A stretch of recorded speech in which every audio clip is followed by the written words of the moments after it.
commencement et il est la fin. Et il nous aime. Amen. Et que son étendard se lève continuellement et qu'il continue à faire avec nous malgré nous. Amen. Nous avons eu une semaine extraordinaire. La fête de mer était fantastique. À l'église de l'Est, on était 128 personnes. Et avec un net de 99, c'était beaucoup. Ici, on était 488. Et ça, c'est sans compter les deux invités de Titona qui ont fui juste après l'adoration. Ils nous ont fait manquer le 490, mais c'est bon. Alléluia. Et nous rendons grâce à Dieu.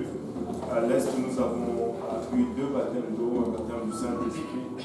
Ici, nous avons eu 2 baptêmes du Saint-Esprit. Même si on a juste prêché 8 minutes, on n'avait pas beaucoup de temps à cause de tous les trucs de fête de mer. Et le soir, on a eu un baptême d'eau. Et nous rendons grâce à Dieu. L'Arche de Noé, on a eu 3 baptêmes d'eau, 2 baptêmes du Saint-Esprit. Et ça bouge. Et ça doit continuer de bouger. Amen. Et nous devons continuer de bouger avec Dieu. Et il est en train de faire beaucoup. Continuons avec lui. Amen. Amen. Le Seigneur est bon, n'est-ce pas? Amen. Regarde ton voisin, dis-lui, le Seigneur est bon. Alléluia. Alléluia. Battons nos mains.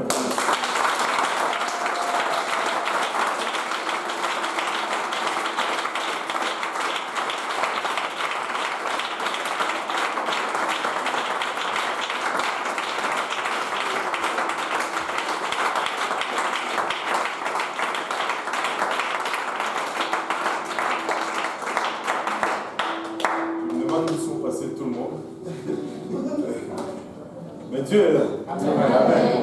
On va s'asseoir dans le nom du Seigneur Jésus. Et on va continuer la série aujourd'hui. Et c'est vide aujourd'hui. Il n'y a même personne qui est là pour la première fois. Aïe, aïe, aïe. C'est plat. Ah, le frère Jean-Claude est là pour la première fois. Le frère Jean-Claude est là pour la première fois.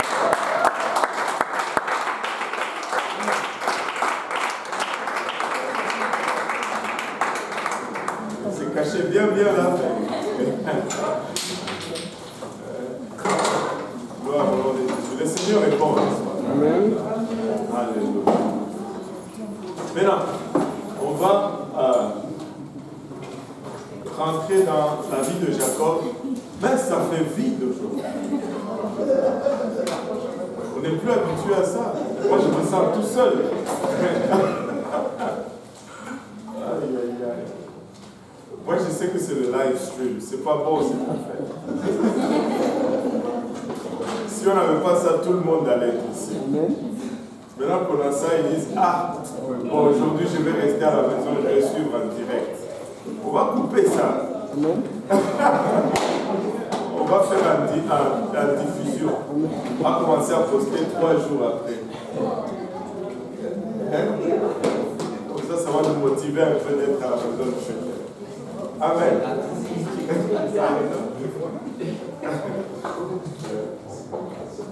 Ce n'est pas une bonne chose que de donner trop de convenances. Aïe! Le Seigneur est bon, n'est-ce pas? Bon, on va continuer avec Jacob. Où est-ce qu'on s'était arrêté encore lundi passé?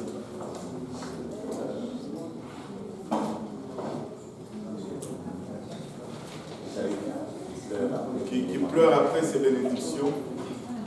Et malgré qu'il a pleuré, rien n'a été changé. Malgré qu'il a pleuré,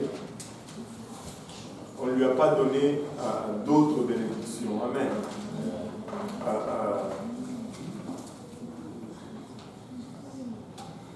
les dons de Dieu sont sans repentance.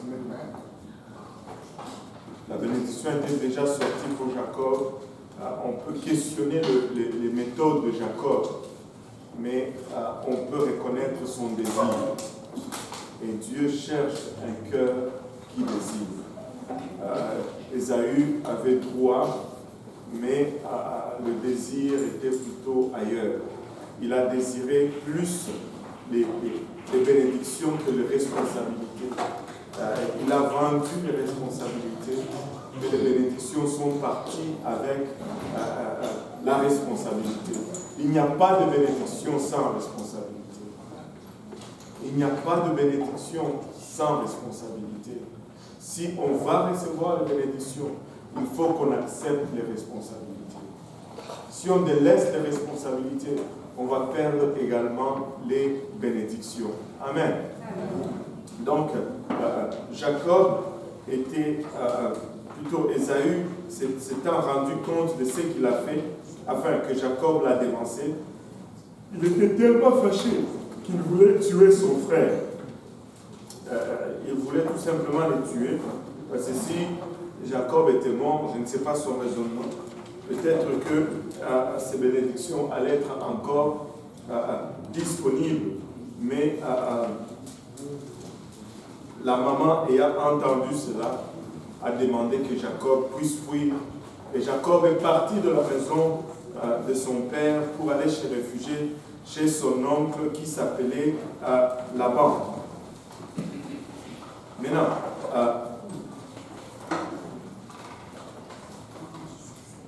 regardons un peu l'histoire de Jacob ici. Il est parti de chez lui. On va aller dans Genèse 28.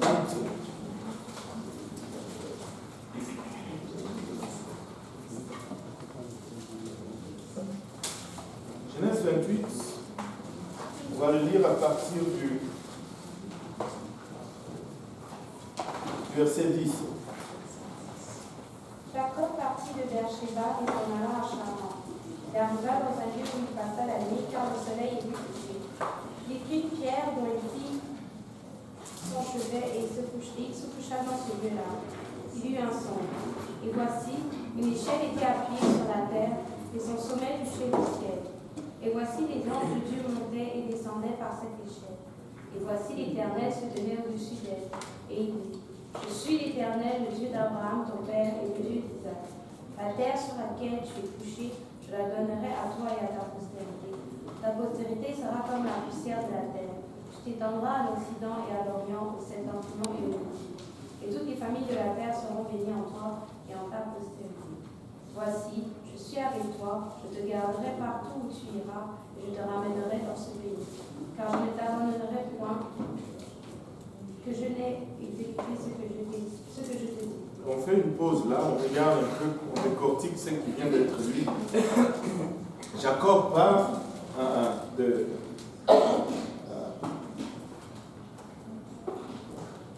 Jacob part de Beersheba et va vers Charan, mais quand il arrive dans le lieu où la nuit le surprend, il prend juste une pierre, il en fait son oreiller et il dort tout simplement là à la belle étoile.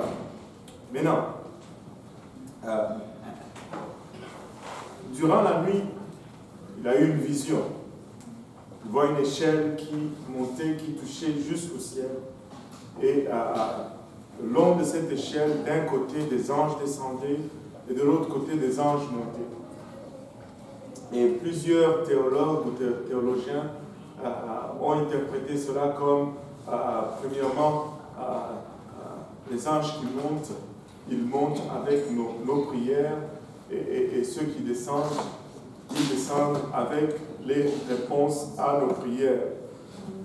L'échelle de Jacob est aussi souvent interprétée comme étant le type de Jésus-Christ, le lien entre le ciel et la terre. Maintenant, au sommet de cette échelle, il y avait Dieu et il a eu cette vision Et là, il entend la voix qui lui dit, et si on lit ce qui lui est dit, c'est les mêmes promesses qui ont été faites à Abraham, son père, à son grand-père, les mêmes promesses ont été transmises à Isaac lorsque Abraham est passé, et maintenant ces promesses sont en train d'être répétées sur Jacob, ce qui est indicatif que c'est lui la continuité d'Abraham. C'est Jacob la continuité d'Abraham. Et c'est par Jacob que Abraham, plutôt Dieu va accomplir les promesses qu'il a faites à Abraham. Regardez ceci. Au verset 13, il dit, et voici l'Éternel s'est tenu au-dessus d'elle, de l'échelle, et il dit, je suis l'Éternel, le Dieu d'Abraham, ton père, et le Dieu d'Isaac. La terre sur laquelle tu es couché, je la donnerai à toi et à ta postérité. Ta postérité sera comme la poussière de la terre, tu t'étendras d'Occident et à l'Orient, au septentrion et au Midi, c'est-à-dire au nord, au sud, à l'est et à l'ouest. Et toutes les familles de la terre seront bénies en toi. Tout ce qui a été donné comme promesse à Abraham est en train d'être répété ici à Jacob. Maintenant, voici, je suis avec toi. Voici, je suis avec toi. Je te garderai partout où tu iras et je te ramènerai dans ce pays, car je ne t'abandonnerai point. Ce que je n'ai exécuté, c'est que je t'ai dit. Phénoménal. Phénoménal. Maintenant,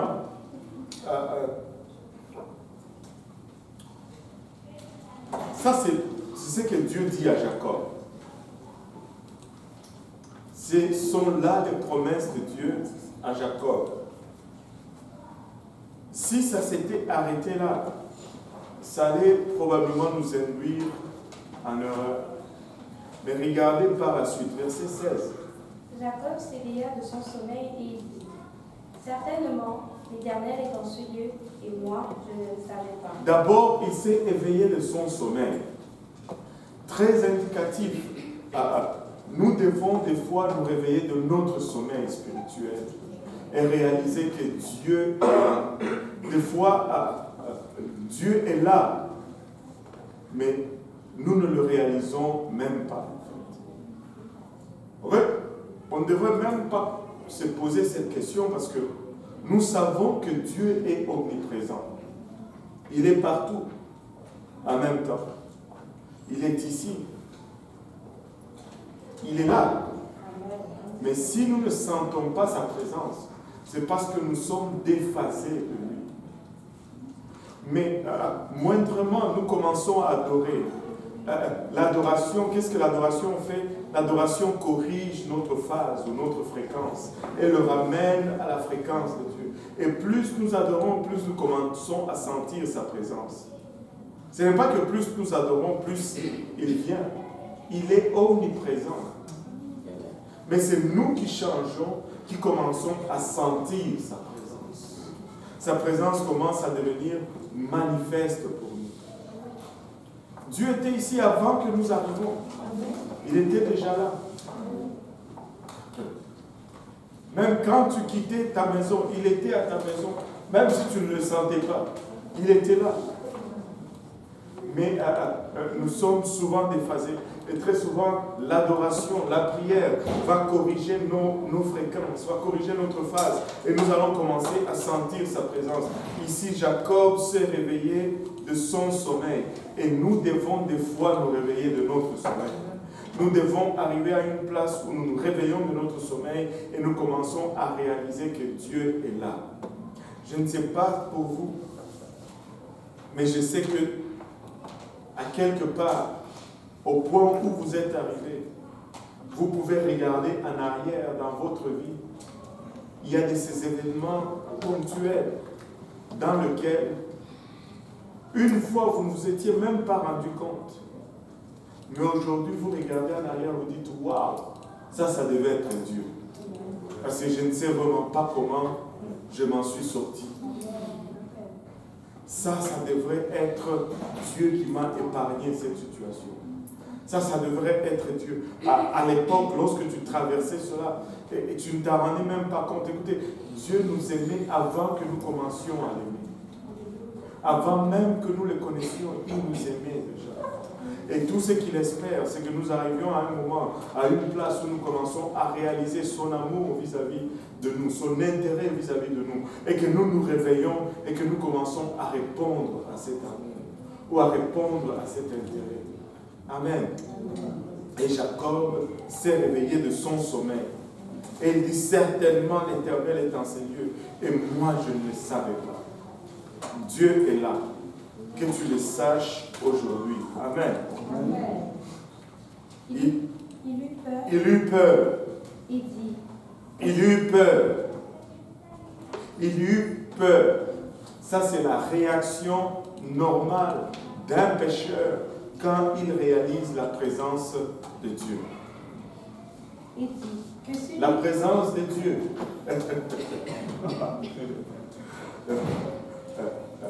La présence de Dieu génère la crainte dans l'homme pécheur.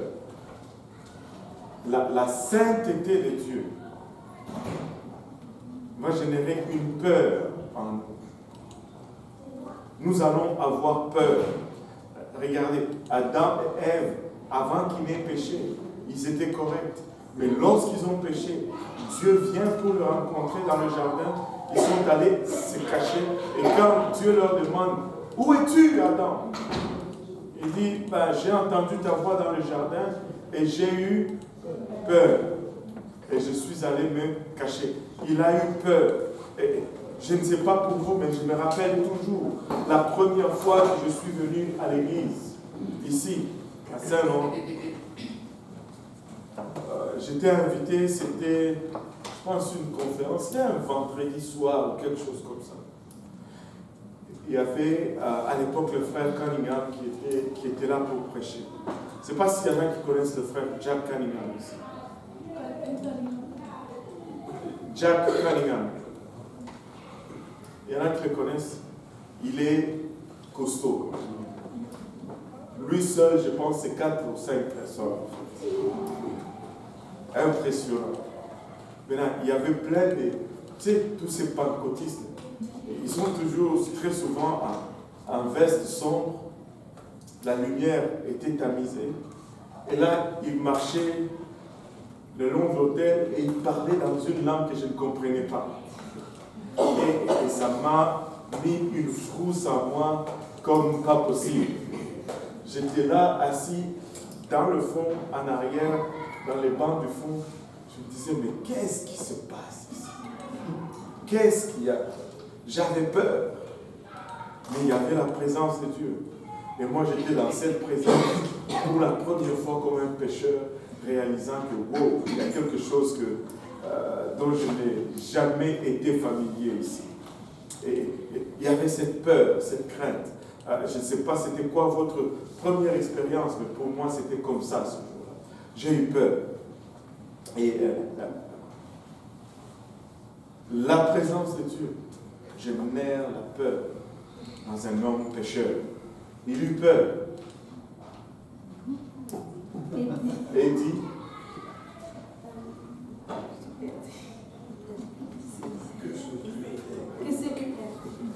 vous savez la peur. Bon, je vais aller. Que ce lieu est redoutable. Que ce lieu est redoutable. C'est ici la maison de Dieu. C'est ici la porte des cieux. Et Jacob se leva du bon matin. Il prit la pierre dont il avait fait son chevet et il dressa pour monument et il y versa de l'huile sur son sommet. Il donna à ce lieu le nom de Bethel. Et la ville s'appelait auparavant Luz. Jacob fit un vœu en disant, si Dieu est avec moi, je me Jacob fit un vœu. Écoutez, il rentre dans la présence de Dieu, mais il ne veut pas y sortir sans avoir accepté ou accompli quelque chose. Très souvent, nous venons et nous rentrons comme nous sommes venus. Nous venons et nous repartons comme nous sommes venus. Écoutez, d'une part, Dieu fait et il est prêt. Mais si ça s'arrête là, ça ne va profiter à personne. Il faut qu'il y ait une réponse de notre part. Et c'est à ça que je voulais faire allusion tout à l'heure. Que si on avait arrêté seulement au verset 14 ou au verset 15, plutôt, ça n'allait donner rien. Ça n'allait rien produire. Ça, c'est la volonté de Dieu. La volonté de Dieu. Maintenant, de l'autre côté, ça prenait maintenant la volonté aussi de Jacob, que cette volonté entre en accord avec la volonté de Dieu. Dieu parle sur Jacob ici. Dieu prophétise. Qui aime les prophéties ici? Les gens aiment les prophéties. Maintenant, c'est quoi une prophétie?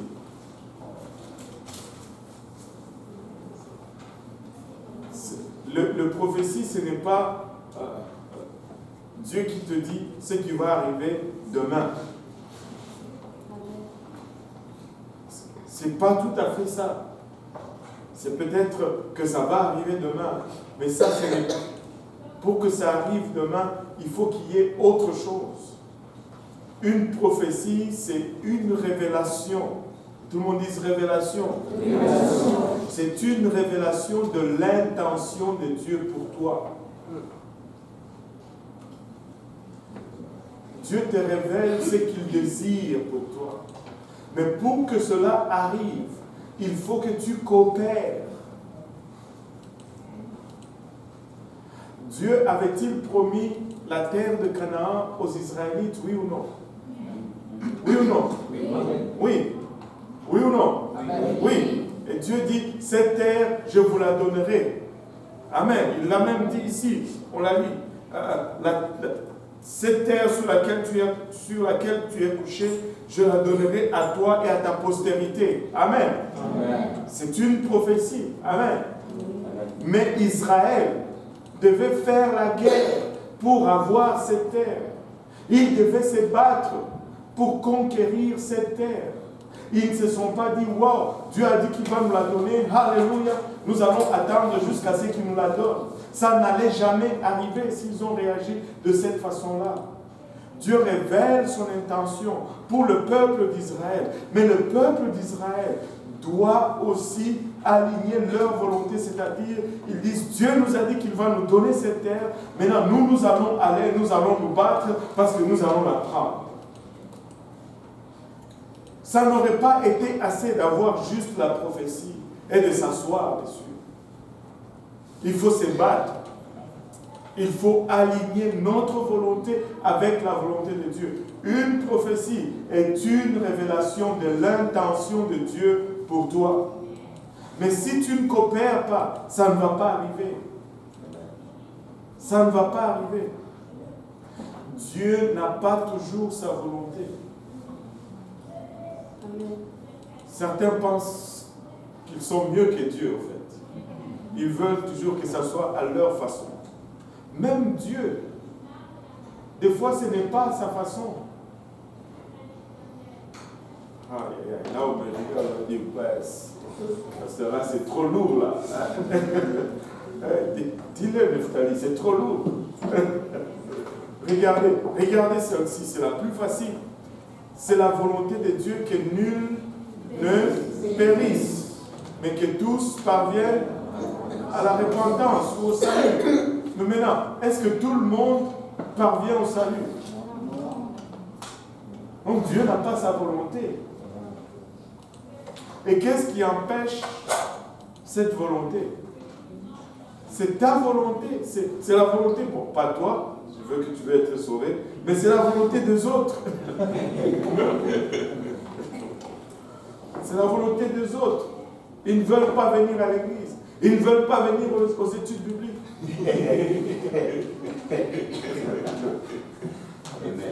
Comment on va faire? Dieu a promis que tu vas être sauvé.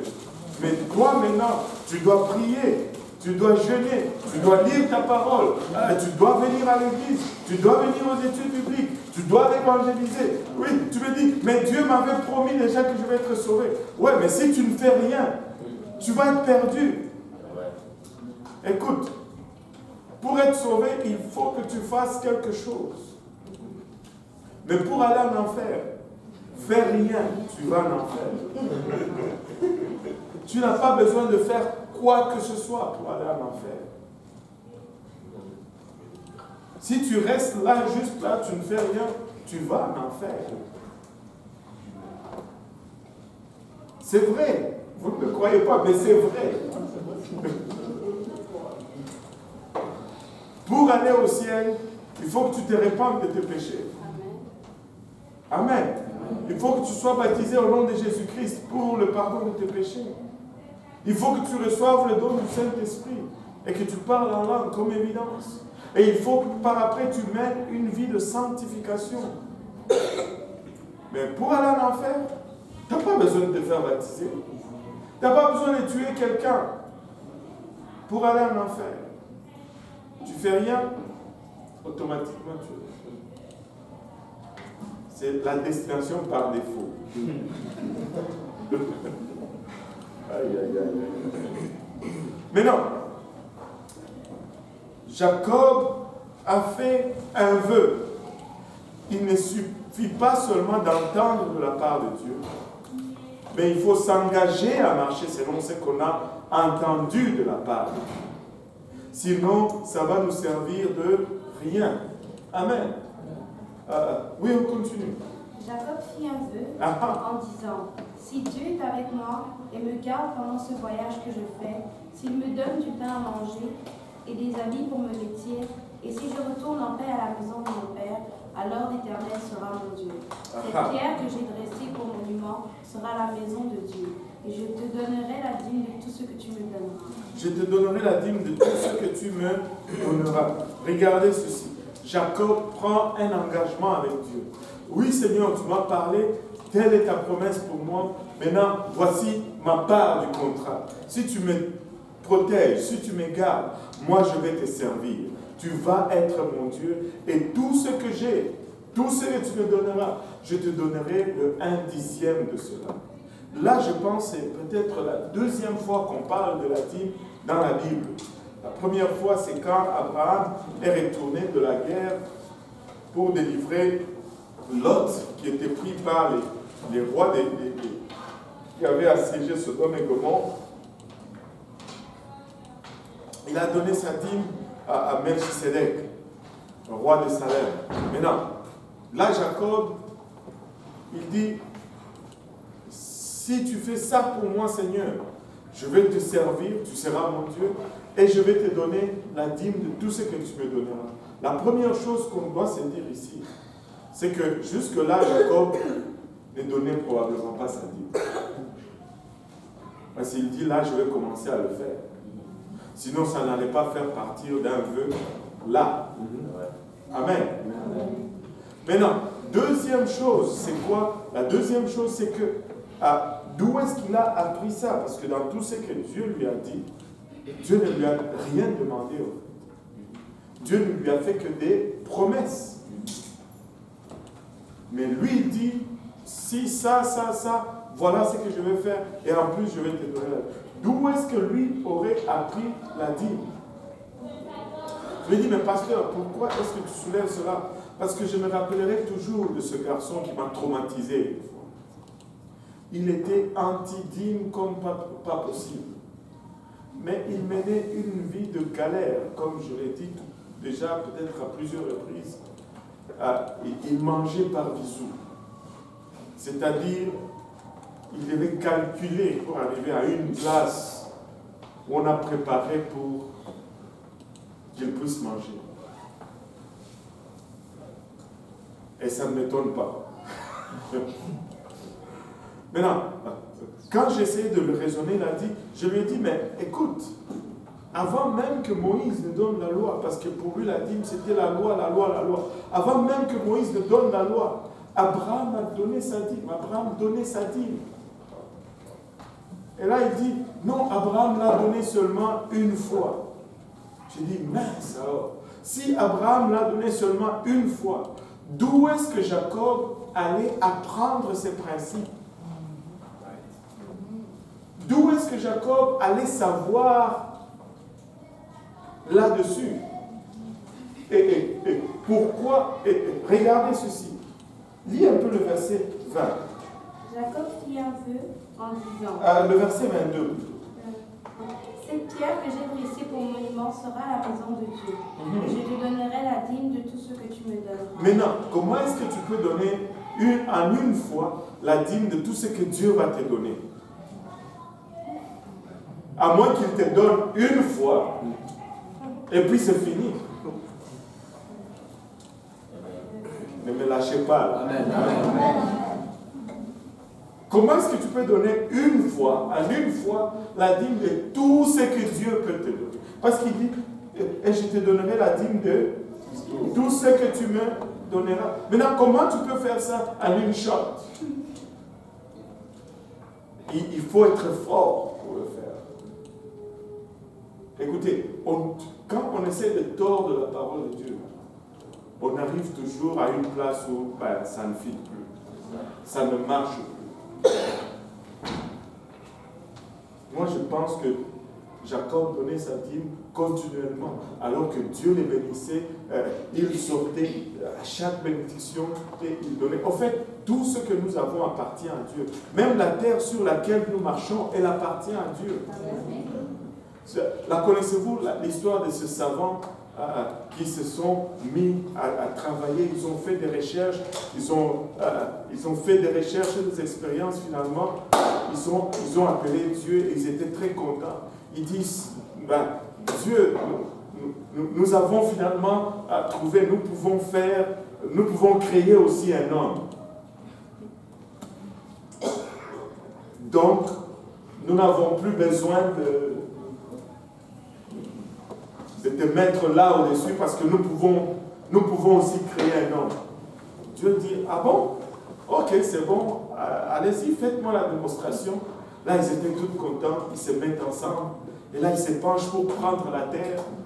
Et puis Dieu leur dit, stop, stop, stop. Créez votre propre terre. Parce que celle-là, c'est moi qui l'ai créée. Tout appartient à Dieu.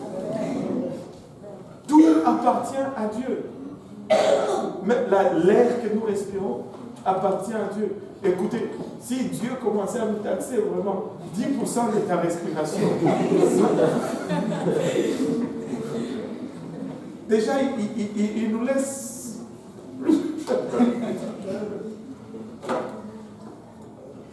Il est déjà généreux. À chaque 10 minutes, tu ne respires pas pendant 1 minute. On ne va pas.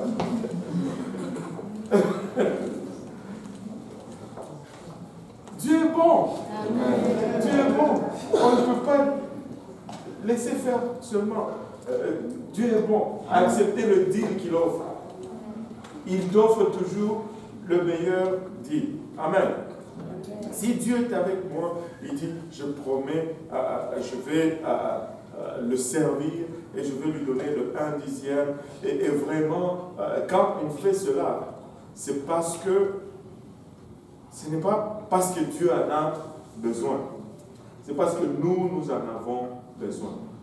Et laissez-moi vous dire, 90% avec Dieu va beaucoup plus loin que 100% sans Dieu. Beaucoup plus loin. Beaucoup plus loin. Maintenant, Jacob est allé jusqu'à Charan. Là, il a rencontré son oncle là-bas. On va lire un peu. 29, premier verset. Jacob se mit en marche et s'en alla au pays des fils de l'Orient. Il regarda, et voici, il y avait un puits dans les champs. Et voici, il y avait à côté 3 troupeaux de brebis qui se reposaient, car c'était à ce puits qu'on abreuvait les troupeaux. Et la pierre sur l'ouverture du puits était grande. Tous les troupeaux se rassemblaient là. On roulait la pierre de dessus l'ouverture du puits, on abreuvait les troupeaux, et l'on remettait la pierre à la place sur l'ouverture du puits. Jacob dit aux bergers, « Mes frères, d'où êtes-vous » Ils répondirent, « Nous sommes de Charan. » Il leur dit, « Connaissez-vous Laban, fils de Nacor » Ils répondirent, « Nous le connaissons. » Il leur dit, « Est-il en bonne santé » Ils répondirent, « Il est en bonne santé. Et voici Rachel, sa fille, qui vient avec le troupeau. » Et il dit, « Voici, il est encore grand jour, et il n'est pas temps de rassembler les troupeaux. Abreuvez les brebis, puis allez et faites les fêtes. » Ils répondirent, « Nous ne le pouvons pas jusqu'à ce que tous les troupeaux soient rassemblés. C'est alors qu'on roule la pierre de dessus l'ouverture du puits et qu'on abreuve les brebis. » Comme il leur parlait encore, survint Rachel avec le troupeau de son père, car elle était bergère. Lorsque Jacob vit Rachel, fille de Laban, frère de sa mère, et le troupeau de Laban, frère de sa mère, il approcha, roula la pierre de dessus l'ouverture du puits et abreuva le troupeau de Laban, frère de sa mère. Et Jacob baisa Rachel, il éleva la voix et pleura. Jacob apprit à Rachel qu'il était parent de son père, qu'il était le fils de Rebecca. Et elle courut l'annoncer à son père. Et que la... Fais une pause. Là, Rachel, plutôt, Jacob rencontre ses bergers et il leur parle, mais abreuvez votre troupeau. Ils disent non, il faut attendre tout le monde et puis là, on va le faire en même temps. Mais quand Rachel vient, on lui dit, c'est ça, la fille de ton oncle. Je pense que déjà là, Jacob, son cœur battait déjà. Et la preuve, c'est qu'il a brisé tout le protocole. Dès qu'il a vu Rachel, elle était bergère. Elle gardait les brebis de son père. Et quand il la voit, il roule la pierre, il puise l'eau. Tout le protocole était brisé. Vous savez, il y a un symbolisme. Au peuple juif, Dieu a donné la loi, les préceptes et tout cela. Mais quand son épouse doit entrer sur scène, tous les protocoles sont brisés. Pour nous, l'Église, les protocoles sont brisés.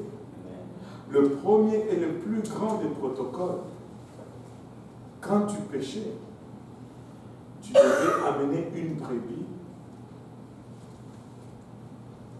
tu devais la faire égorger et blablabla, on versait le sang à gauche à droite sur toi. Mais quand nous arrivons, il dit seulement, demandez-moi pardon, et l'affaire est réglée. Le protocole est brisé.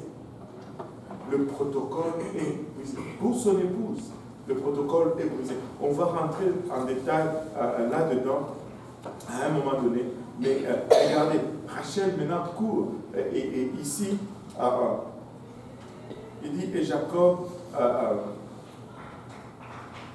dit qu'il était parent, blablabla.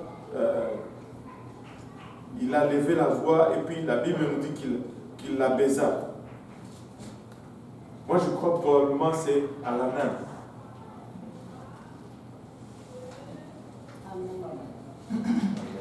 Moi je crois probablement que c'est à la main.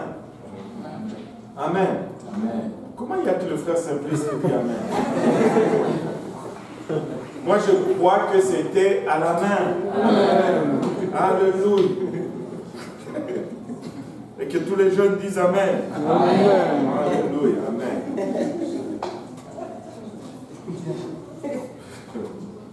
Anyway, ça c'est une leçon pour prochaine.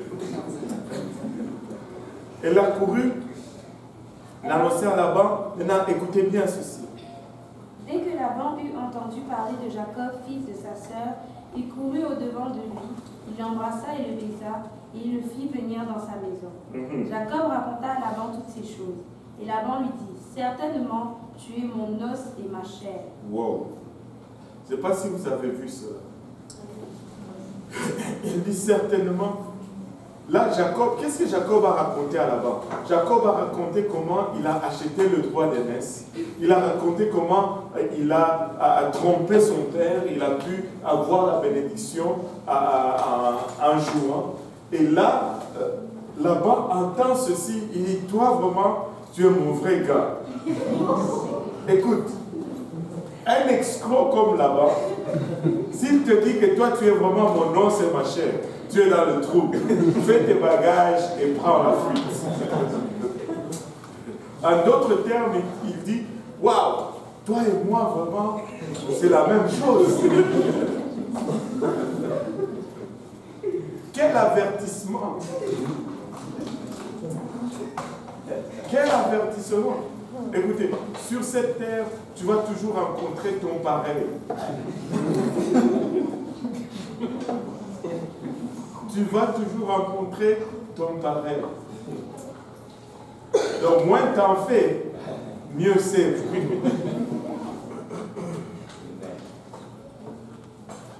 Il y a que le frère Joël qui est d'accord. Moins t'en fais, mieux c'est pour toi. Écoutez, Jacob, il en a fait voir de toutes les couleurs à son frère. Il en a fait voir de toutes les couleurs à son père. Maintenant, attendez son tour. C'était pire. C'était grave. On va continuer à lire. Jacob demeura un mois chez Laban. Puis Laban dit à Jacob, « Parce que tu es mon parent, me serviras-tu pour rien? Dis-moi quel sera ton salaire. » Or, Laban avait 2 filles, et l'aînée s'appelait Léa et la cadette Rachel. Léa avait les yeux délicats, mais Rachel était belle de taille et belle de figure. Jacob aimait Rachel, et il dit, « Je te servirai 7 ans pour Rachel, ta fille cadette. » Et Laban dit, « J'aime mieux te la donner que de la donner à notre homme. Reste chez moi. » Reste chez moi. Rachel, plutôt, Jacob regarde Rachel et dit, waouh, moi, c'est elle ou bien il n'y a pas moyen. Maintenant, il aborde son père. Je ne sais pas, c'est pas pour vous, mais pour longtemps, je regardais, je lisais ce passage sans vraiment le lire. Pour longtemps, j'avais toujours pensé que c'est Laban qui avait demandé 7 ans à Jacob. Mais non, c'est Jacob lui-même qui a donné le prix. C'est Jacob lui-même qui a dit, je travaillerai pour toi 7 ans pour ta fille, Rachel. Maintenant, là quand il parle, Laban ne mentionne pas toutes les coutumes, tous les contrats. Il dit c'est correct. Et il se frotte les mains. Il dit celui-ci vient de se faire avoir. Écoutez, revenons d'abord à 7 ans. 7 ans de service. Si c'était à Montréal aujourd'hui, si, mettons, tu faisais un salaire moyen de 40 000 par année, c'est comme si on te demandait 280 000 $ pour la dot.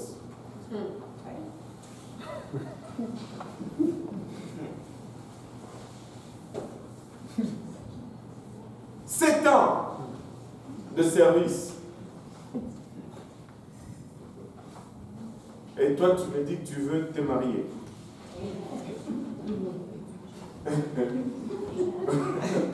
Oui, maman. Je voulais savoir, est-ce que la dot était payée? Oui. Toi, tu ne sais même pas la dot. C'est bon. La dot, c'est... Enfin, là, il est là. La dot, c'est... Non, c'est pas le sacrifice. Dans certains cas, c'est quasiment un sacrifice.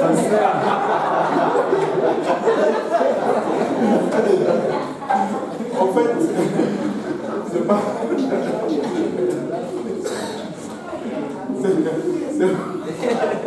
C'est parce que dans la plupart des traditions et coutumes, si tu veux épouser une fille, tu ne vas pas juste aller comme ça et dire bon, je t'aime, je t'épouse, et puis bon, les parents disent aussi c'est correct. Non, tu dois payer un prix. C'est ça là. Et là, c'est eux qui décident qu'est-ce que tu dois. Très souvent, ça va avec les coutumes et les traditions. Mais non, on a toujours tendance à abuser de la dot. On a toujours tendance à monétariser la dot. Mais si tu reviens vraiment aux principes et aux coutumes d'autrefois, la dot n'avait jamais une valeur monétaire en fait. C'était toujours des choses en nature qu'on donnait et selon les coutumes et les traditions. Je sais que chez moi, la dot, si tu voulais te marier, dans ma tradition à moi, il fallait que tu amènes une chèvre. La chèvre, c'était la base. Ça prend une chèvre, ça prend de l'huile de palme, ça prend du sel, Ça prend une machette. Ouais. Ça prend... Vous avez grandi où?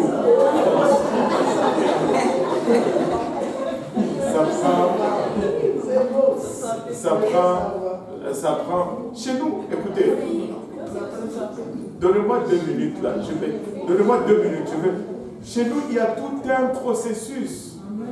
Il y a tout un... Vous blaguez ici, vous faites n'importe quoi. Écoutez, chez nous, c'est comme ça. Mettons que...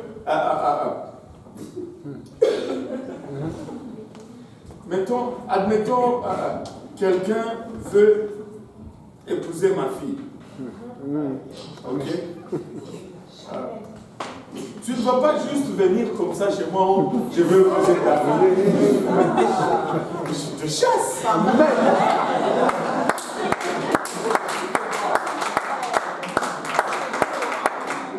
Non, mais pour qui tu te prends? C'est ma fille quand même. Mais non. Mais là, chez nous, il y avait tout un processus. C'est un de tes parents qui approchait la fille. Vous avez parlé avec la fille. Ok, mais c'est un de tes parents qui approche la fille d'abord, qui lui donne un petit montant symbolique, $10, mettons $10. Il dit, moi je voudrais te parler. Là, elle va prendre ces $10. Elle va donner à sa mère. Elle va dire, maman, il y a telle personne qui voulait me parler.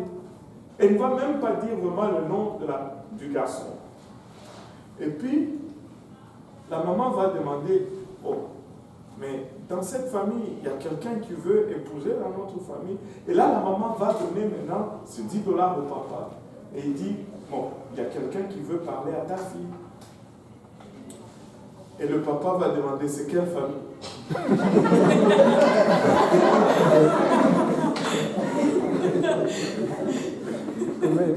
Et là, on lui dit, ben, c'est la famille telle. Oh, est-ce que dans cette famille même, il y a quelqu'un qui est digne vraiment de notre fille? Oh, c'est tel. Ok, qu'est-ce qu'il a fait comme étude? Est-ce qu'il travaille? Et toutes ces choses. Bon. Si le nom qu'on lui donne n'est pas bon, le $10 fait le chemin. Et quand le $10 revient, ça veut dire que vous avez du travail pour convaincre le papa. Mais s'il dit, ok, bon, c'est bon, ok, laissez ça là. Ok, là c'est comme, là, on a ouvert une fenêtre, on va commencer à se parler maintenant. Et là, ils vont commencer à... Il y a quelqu'un de leur côté qui vont venir, qui va demander un rendez-vous. Ils vont venir à première visite. Ils vont venir, qu'est-ce qu'on appelle la prédote. Chez nous, on appelle ça kifungamulam. C'est pour fermer la porte. Ça signifie littéralement fermer la porte. Là, ils viennent avec une caisse de coke, je ne sais pas moi, un sac de riz ou quelques boissons. Là, il s'assoit, il dit, bon, nous voici, nous sommes venus avec ces $200 et ces sacs de riz, parce que voilà, c'est notre garçon et tout ça. Bon, si, ça c'est comme les fiançailles officiellement. Ça c'est les fiançailles. Mais on dit, on vient fermer la porte. C'est-à-dire aucun autre garçon ne peut plus venir solliciter ici, c'est officiel. Et après le fiançailles, là, viendra le temps de la dot, et ils vont venir, ils vont apporter très souvent, mais toujours, on te dit, tu n'apportes jamais toute la dot. Si tu apportes toute la dot, c'est une insulte, parce que tu n'es pas en train d'acheter. Tu amènes un peu, te donnes ta femme, tu y vas. Après des années, tu viendras, tu donneras un peu. Après, ce n'est pas un achat. C'est un symbole. Ils veulent voir combien tu vas prendre soin de leur enfant. Ils veulent voir jusqu'où tu es vraiment engagé à avoir ta femme. Et ainsi de suite. Et c'est comme ça. Vous ici, vous faites. Juste comme ça, oh, je vais le... Comment ça? Doucement. Doucement. Alléluia. Il y avait une question là-bas. Est-ce que vous basez seulement sur le fait, entre guillemets, que la personne, a priori, il faut qu'elle ait vraiment des moyens? Si on a affaire à un gars, par exemple, qui est plus en pauvreté, est-ce que ça va remettre en question la relation? Parce que le problème, ce n'est pas la pauvreté. La pauvreté n'a jamais été le problème. Le problème, c'est la raison pourquoi tu es dans la pauvreté. Si tu es dans la pauvreté par paresse, je ne veux pas te confier ma fille.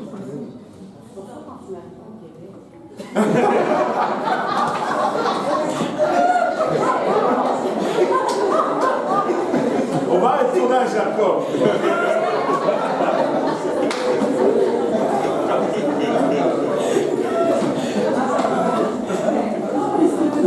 On va retourner à Jacob. Je vois que j'ai ouvert une porte là, je veux ça fait cela de partout. Oui, ta question. Bon, la question est... Bon. Est-ce que si maintenant le truc de la dot, fiançailles, mariage, maintenant s'il y a comme un frère et tout, vous êtes grand, là, 25 ans, 26 ans. Pardon? 25 ans, tu appelles ça grand? Non, mais pour le mariage, oui, pasteur, Bah alors, c'est 18 ans qu'on fait la dot. mais je sais pas, ok, bon, million, là. Voilà. Ok. Maintenant, on va dire, si, est-ce qu'il y a la dot, fiançailles, mariage? Maintenant, si il y a... Non, c'est fiançailles, dot, mariage. c'est fiançailles, et puis la dot, et puis le mariage. Oh, ok, parce qu'il y avait le truc de $10 avant. Ça, ce n'est même pas le fiançailles. Ça, c'est juste avoir le droit de parole. Parce que là, je t'allais demander, maintenant, là, si tu es âgé, tu es bien prête pour ça et tout. Et là, il y a un frère qui vient t'accoster. Est-ce que tu fais genre, pardon, il faut donner l'argent de la dot? Et après, tu vois, ou genre, maman pasteur. Ça dépend de quel pays tu viens. Parce que si on était en Inde, c'est la femme qui paye la dot. Oui. Il faut aller vous marier en Inde, les gars. Anyway, c'est juste une blague. Non. Écoutez, moi, qu'est-ce que... Bon, juste une minute. Je vous dis tout ceci pour que vous réalisez le sérieux de cet engagement qu'est le mariage. On est dans un cadre différent. Mais écoute, tu as encore 20 ans, tu viens de commencer ton université, tu dis, oh pasteur, je veux me marier. Soyons quand même raisonnables. Comment vous allez faire? Je sais, il y a des exceptions et tout cela, mais pourquoi on va commencer par fonctionner dans l'exception? On fonctionne dans la règle d'abord, et quand on rencontre des bosses, c'est là qu'on recourt aux exceptions. N'est-ce pas? Donc, soyons juste, sages, et intelligents, logiques. On finit l'étude, on se cherche un travail, puis après, on veut prendre la charge d'une femme. Parce que sinon, comment vous allez faire pour manger? Amen. Comment vous allez faire pour payer l'appartement? Nourrir les enfants même déjà. Soyons justes. C'est juste la norme des choses. Allô? Amen. Donc, on prend le temps, on relaxe, on prépare ces choses, et puis quand on fait les choses, on les fait d'une façon sérieuse. Amen. Dans le respect des deux familles et de toute la communauté. Amen. C'est pourquoi il y avait tous ces processus.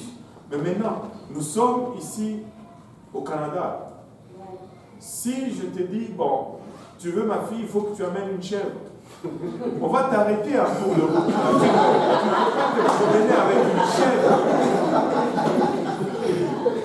Tu ne peux pas amener une chèvre dans mon appartement. Hein? Non, mais on va trouver un autre processus. Mais ce que je veux dire, c'est que on respecte, tout ceci était établi pour cadrer le processus afin que ça se fasse dans le respect. Maintenant, si on peut le faire dans le respect, dans la considération de toutes les familles et la communauté, alléluia, on va le faire et on va être content. Amen. Tu as encore 18 ans. On met le frein et puis on va à l'école. Amène-moi un diplôme, amène-moi 6 chèques pour 6 mois de talents de paye. Là, on commence à parler. Je dis, ok, tu es capable de garder une job, tu peux garder une femme. Alléluia. Amen. Allô? Oh, vous semblez me lâcher là.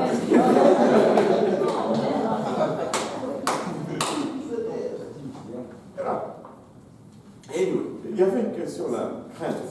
Concernant ce que vous m'expliquez, vous dites que il y a une personne qui vient remettre l'argent à la fille va remettre à sa maman, et puis le père. Ça ressemble à un mariage arrangé? Non. Quand ils se sont rencontrés là, est-ce que le papa était là? Ah ben, parce que vous dites que quand la fille va remettre l'argent à la maman va dire il faudra que quelqu'un dans cette famille qui voulait marier une fille chez nous. C'est que ça ressemble à quelque chose. Non, c'est parce que si elle dit ça, c'est parce qu'elle ne sait pas. Si elle ne sait pas, ça ne peut pas être arrangé en même temps. Mais c'est une façon de demander une permission.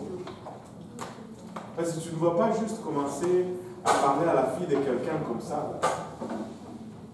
Chez nous, il y a des gars qui se font tabasser.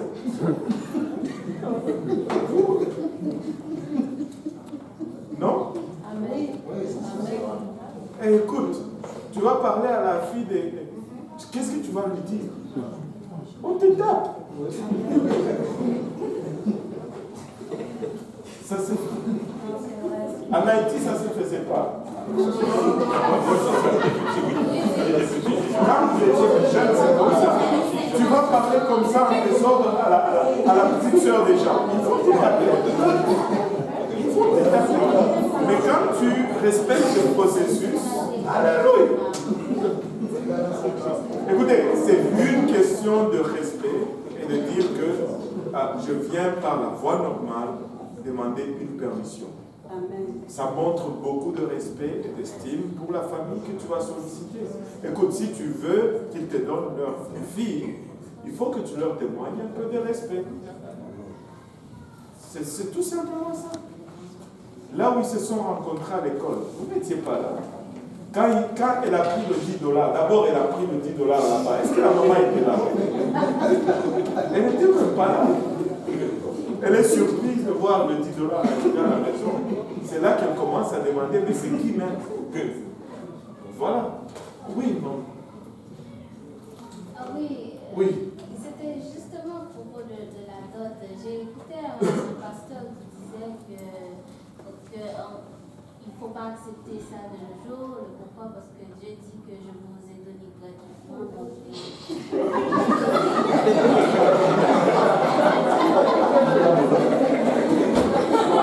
J'avais reçu gratuitement, je ne peux pas plus les donner gratuitement. Ce n'est pas avant. Écoute, s'il dit que Dieu nous a donné gratuitement, laisse-moi te donner un exemple. Maman, là, je peux appeler papa. Il est en Haïti pour le moment? Il est ici. Il est en Haïti. Je peux l'appeler. Il peut me dire que lorsque maman était enceinte de toi, ça lui a coûté autant. L'autre, pour aller à la maternité pour t'avoir, il a acheté pour tant. Pour que tu grandisses, tu mangeais tous les jours. Ce n'était pas gratuit quand même. Oui, on comprend le principe. Mais de là à ça, c'est un peu tordu. C'est un peu tordu. Et ce n'est pas un achat, en fait.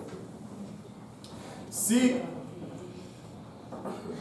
c'est comme si je disais, ok, je vais aller chez Mourelatos, je vais leur dire, Dieu a donné gratuitement, vous aussi, donnez-moi gratuitement.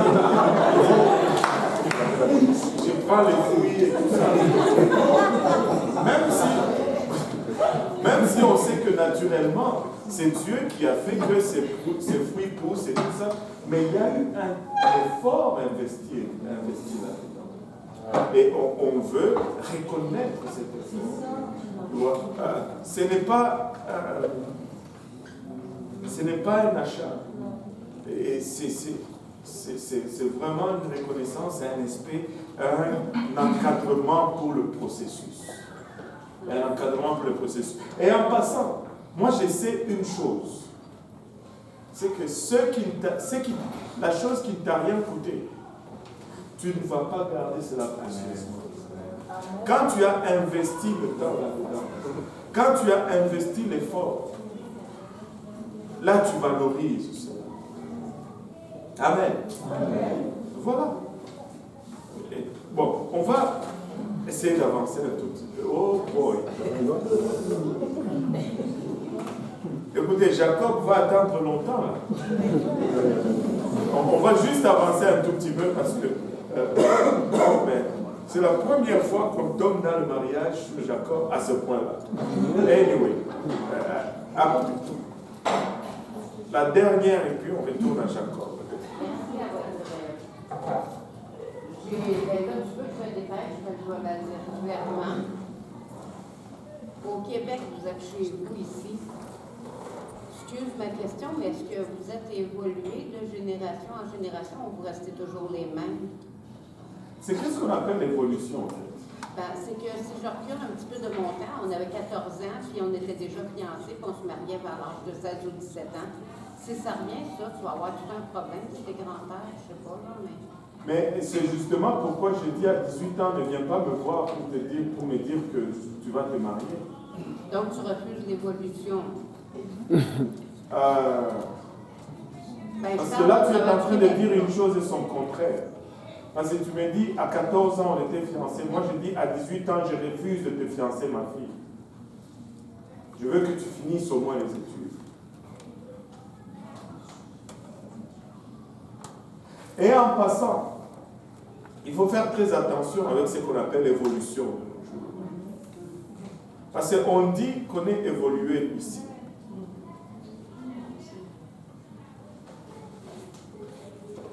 L'évolution nous a amenés à la place où, pour donner l'aspirine à un enfant à l'école, ça prend la permission des parents. Mais pour lui donner des pilules contraceptives, on n'a pas besoin de la permission des parents. C'est ça l'évolution. Ça ne marche pas. Pour acheter la drogue, il n'y a pas de permission. Mais pour acheter une bouteille de coke, ça prend une permission. On légifère. C'est ça l'évolution qu'on est en train de vivre pour le moment. L'évolution qu'on est en train de vivre pour le moment, c'est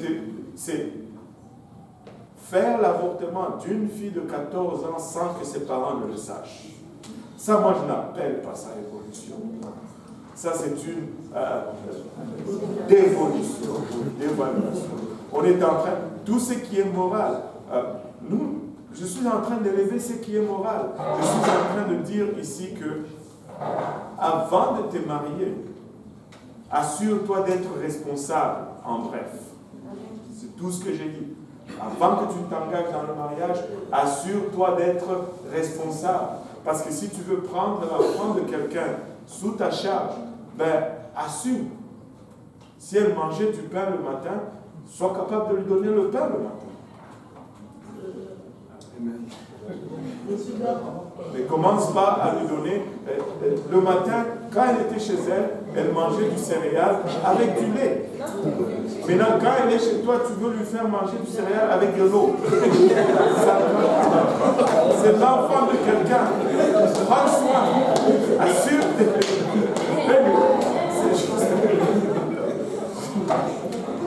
Vous me perdez beaucoup là. Je vais revenir à Jean. Ce que je dis, Brigitte, ce n'est pas que cette permissivité dans cette société n'est pas une évolution. En fait, c'est une dégradation. On est devenu plus immoral. Aujourd'hui, on est en train d'essayer de descendre l'âge du consentement sexuel à 12 ans. Wow. À 12 ans, écoutez, ça ne marche pas. Ça ne marche pas.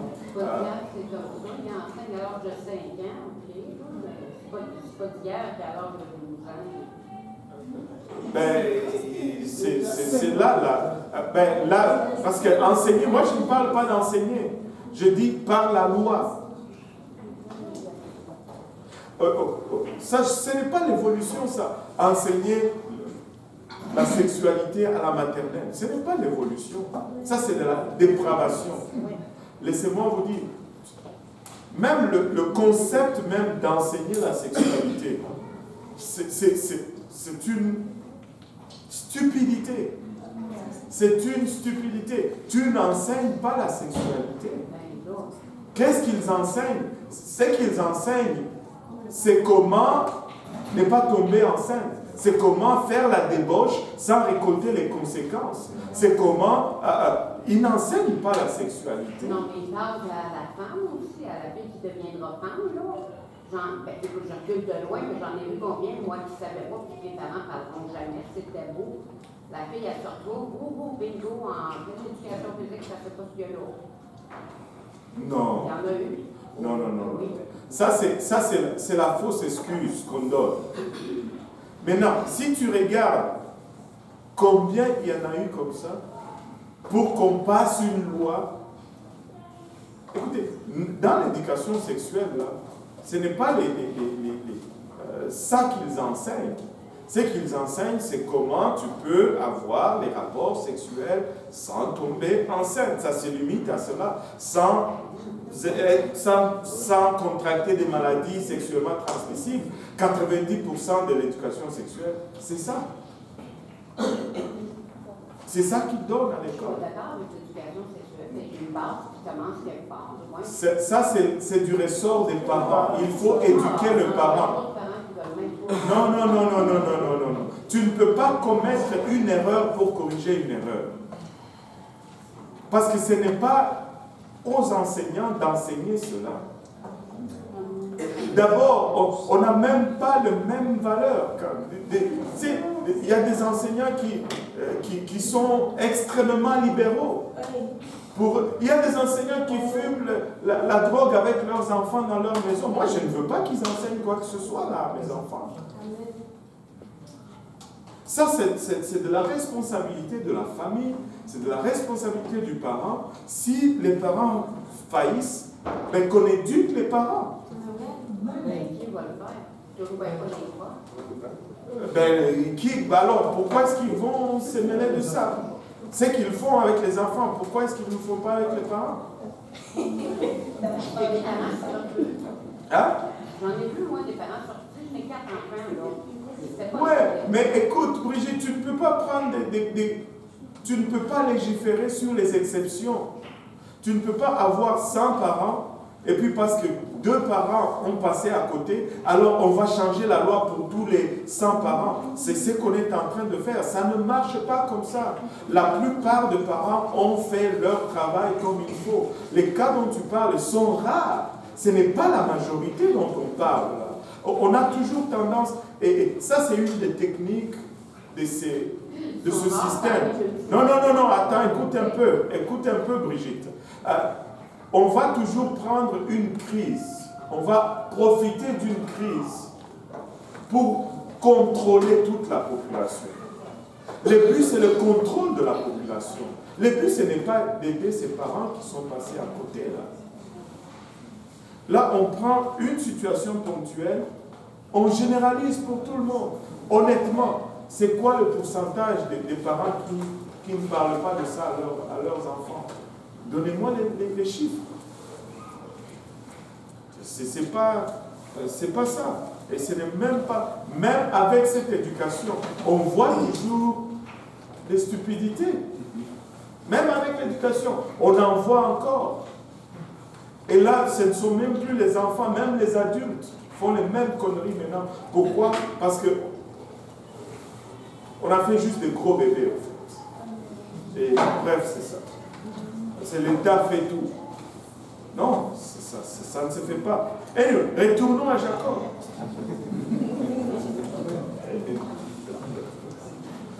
C'est Jacob qui a dit 7 ans. Ce n'est pas Laban qui lui a fixé 7 ans. Pourquoi est-ce que j'insiste là-dessus? C'est parce que je veux dire ceci. Jacob a valorisé celle qu'il voulait épouser. Il a dit, elle vaut 7 ans. Maintenant, si toi tu veux épouser, combien d'années es-tu prêt à travailler pour celle que tu veux?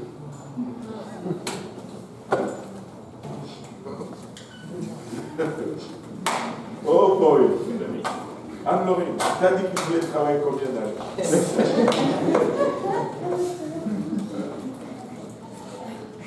Alléluia.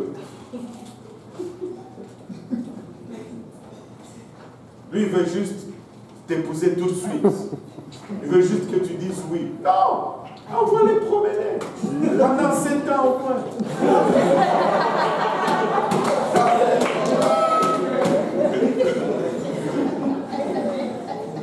Écoute.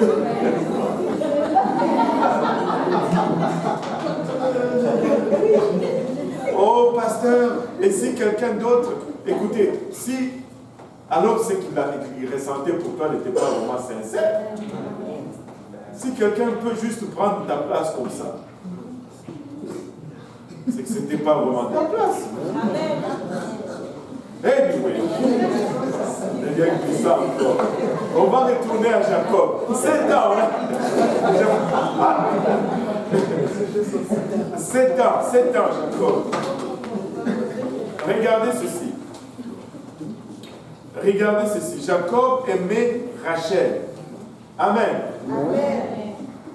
Et il dit, je vais travailler 7 ans pour elle. Regardez le verset là. Ainsi, Jacob s'est... Non. Pause. Je veux qu'un gars dise ça.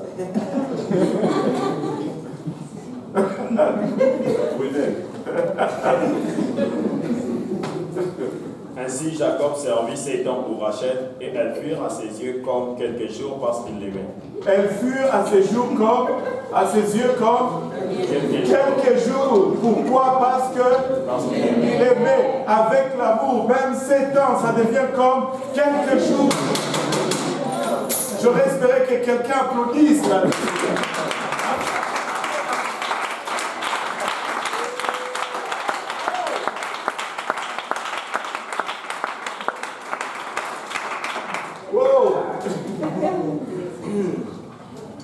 Vous savez pourquoi il a attendu 7 ans? Parce que pour lui, c'était elle. Donc s'il y a de l'inquiétude que quelqu'un d'autre va venir, c'est que pour lui, ce n'est pas toi.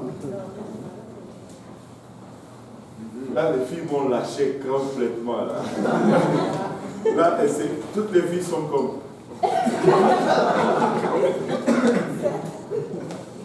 Je suis en train de vous aider. Ça ne va peut-être pas être 7 ans, mais il faut qu'il y ait de la résistance. Anyway, je vais enseigner chez J. Péniel 2 semaines. On va parler de ça. On va faire un vendredi. On va faire les gars. Un vendredi, on va faire les filles. Et puis un autre vendredi, on va faire tout le monde ensemble. Amen. Amen. Amen. Oh, alléluia. Gloire au nom de Jésus. Que Dieu nous aide. J'espère que je vais sortir vivant aussi.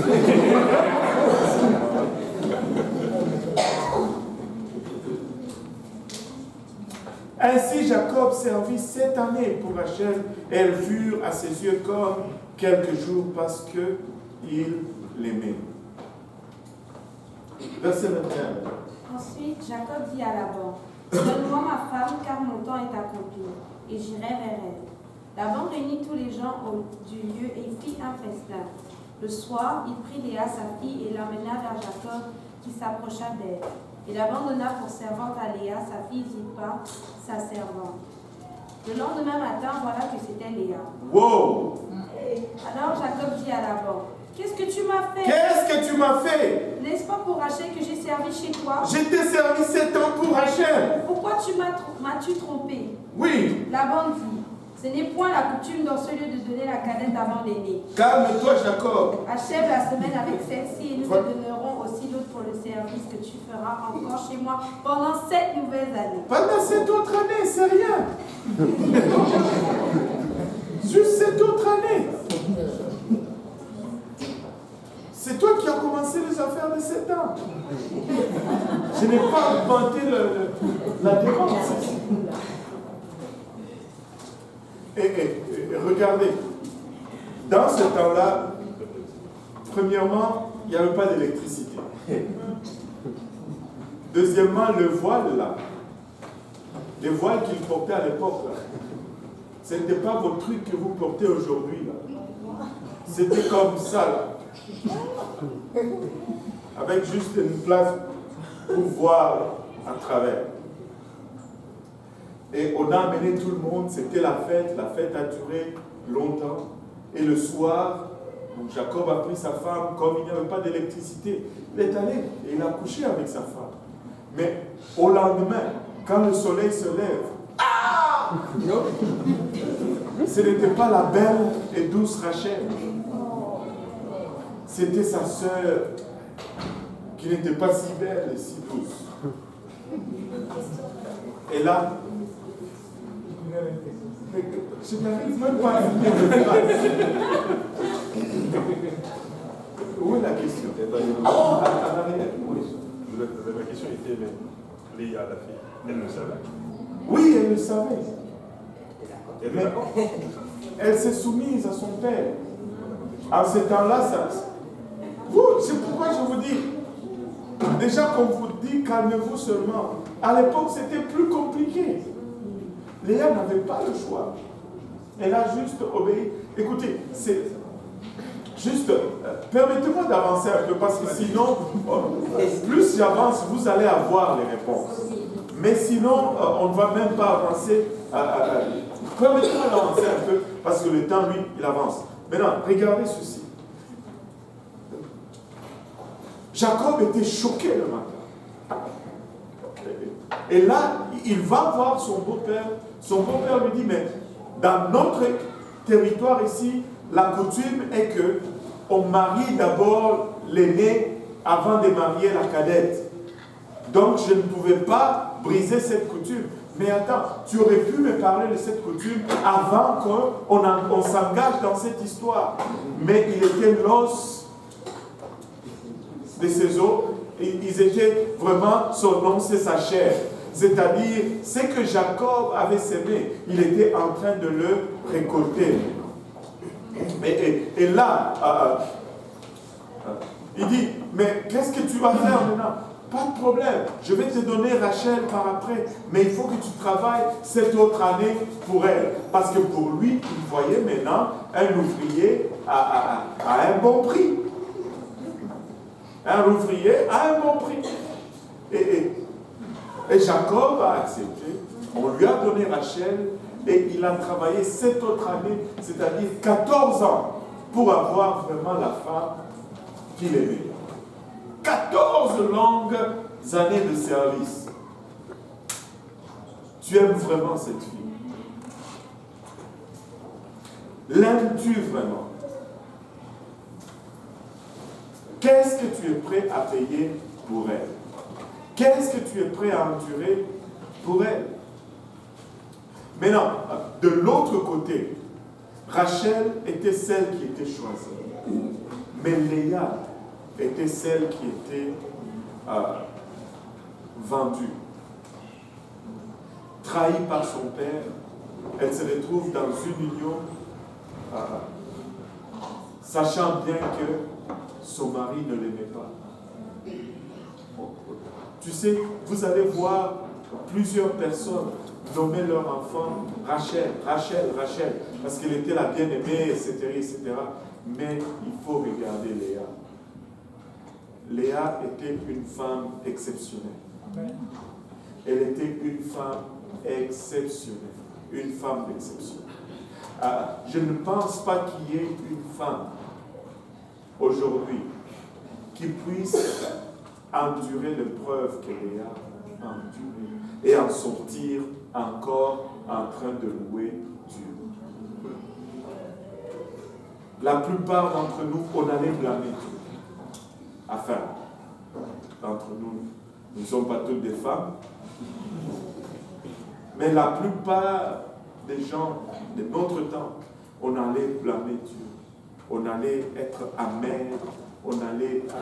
mais Léa, on ne dit pas qu'elle n'a pas souffert. On ne dit pas qu'elle a regardé tout cela et puis elle était tout le temps... Non, non, non. Mais elle est sortie de cette épreuve avec classe. Amen. Regardez ceci.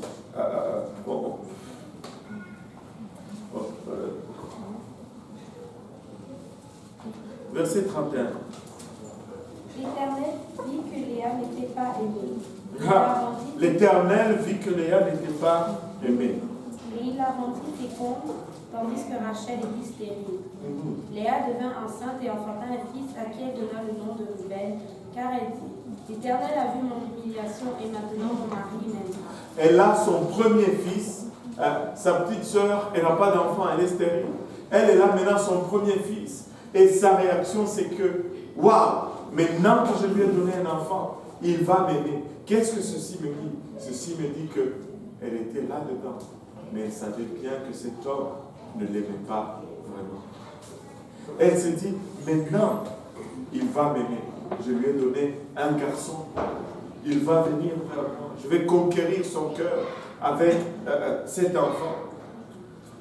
Ça n'a pas fonctionné. Elle devint encore enceinte et enfanta un fils, et elle dit, l'Éternel a entendu que je n'étais pas aimée, et il m'a encore accordé ce fils. Et elle lui donna le nom de Siméon. Waouh! L'Éternel m'a entendu maintenant. J'ai un deuxième garçon. Maintenant, mon mari va être attaché à moi. Je lui ai donné des enfants et je lui donne que des garçons. Écoutez, avec cela, je vais l'attirer vers moi. Vous savez, l'amour, c'est quelque chose de très complexe, en fait. Des fois, des fois, moi je ne sais pas, je peux me tromper, je n'ai pas le monopole de vérité là-dessus. Mais très souvent, moi je pense, quand tu aimes quelqu'un, souvent tu ne sais même pas pourquoi vraiment tu aimes cette personne. Parce que des fois même, tu peux regarder toutes les raisons logiques ne sont pas là. Toutes les raisons logiques vraiment ne sont même pas là.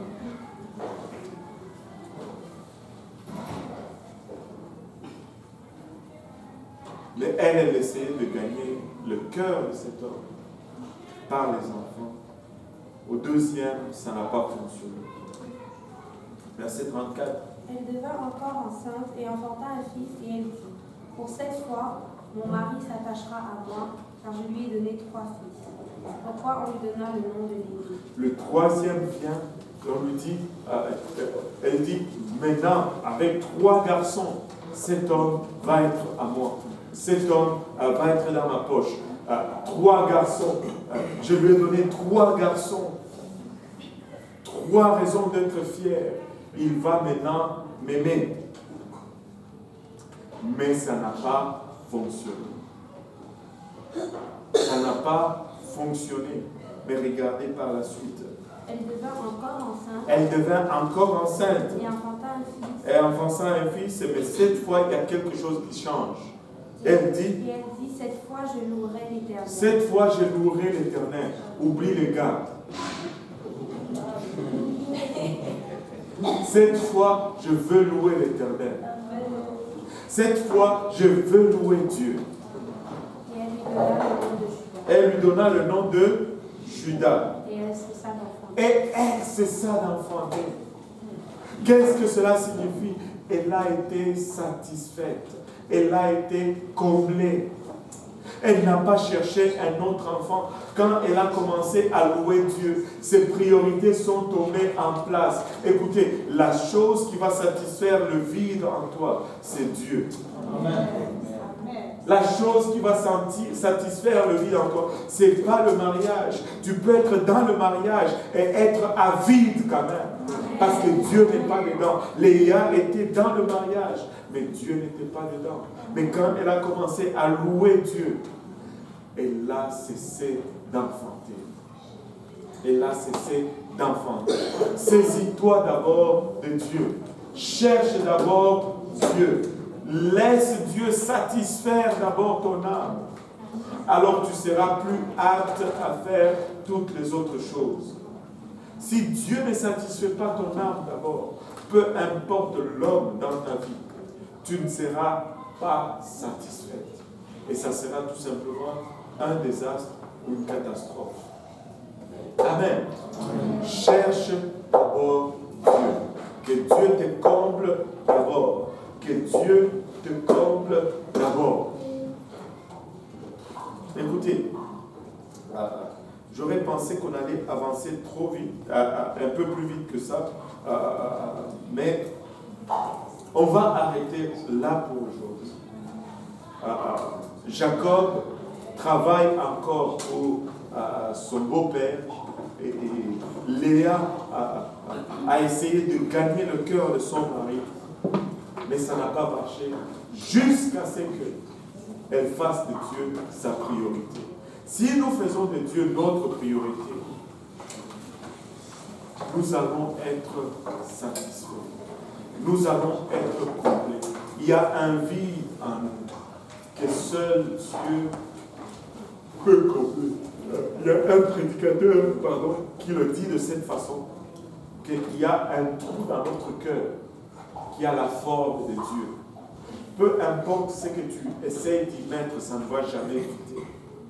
C'est seul Dieu peut combler ce trou. Parce que ça a la forme de Dieu. Vous savez que si... Vous savez que c'est vraiment littéralement... Comment on appelle les Hébreux appelaient Dieu? Yahweh. Et ils ont une lettre pour symboliser Dieu. C'est la lettre Yah. Yah, c'est comme un W. Quand tu lèves le main, tu formes littéralement la lettre Yah.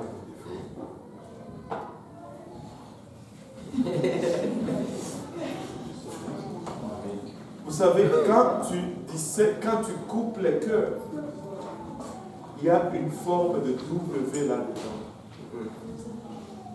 Seul Dieu peut remplir le vide dans ton cœur. Seul Dieu peut remplir le vide dans ton cœur.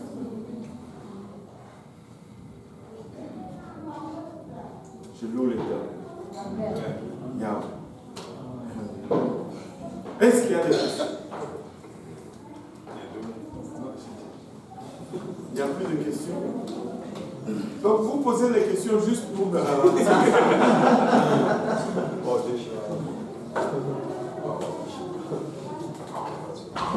Vous posez les questions juste pour me ralentir.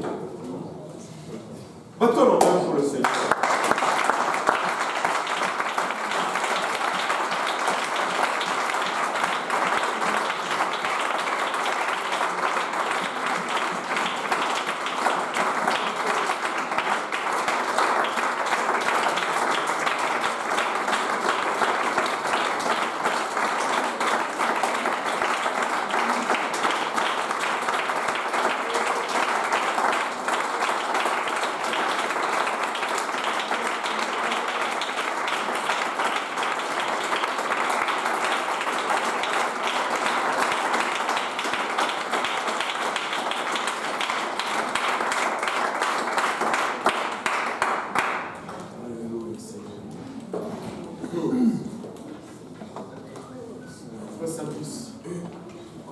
prière, Seigneur.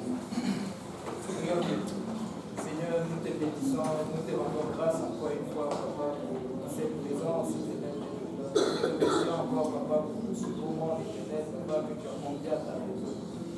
Papa, nous prions maintenant, Papa, que cette parole te recèle dans nos cœurs, que cette parole trouve une place de choix dans nos cœurs, Éternel, Papa, que chaque choix que nous ferons, Éternel, Papa, que cela soit un exemple pour nous, Seigneur, que chaque fois que nous avons quelque chose à voir, que cette parole nous puissions la citer, Seigneur, sans faute, nous te bénissons, nous te rendons grâce encore une fois. Bénis et sanctifie cette nourriture, Seigneur. Bénis les mains qui l'ont fait, tous ces mains qui ne l'ont pas. Seigneur, d'où que viennent les moyens, Papa, tu les multiplies aussi. Béni soit ton Saint-Nom, Seigneur Jésus. Accompagne tout, Papa, tout ce beau monde, Papa.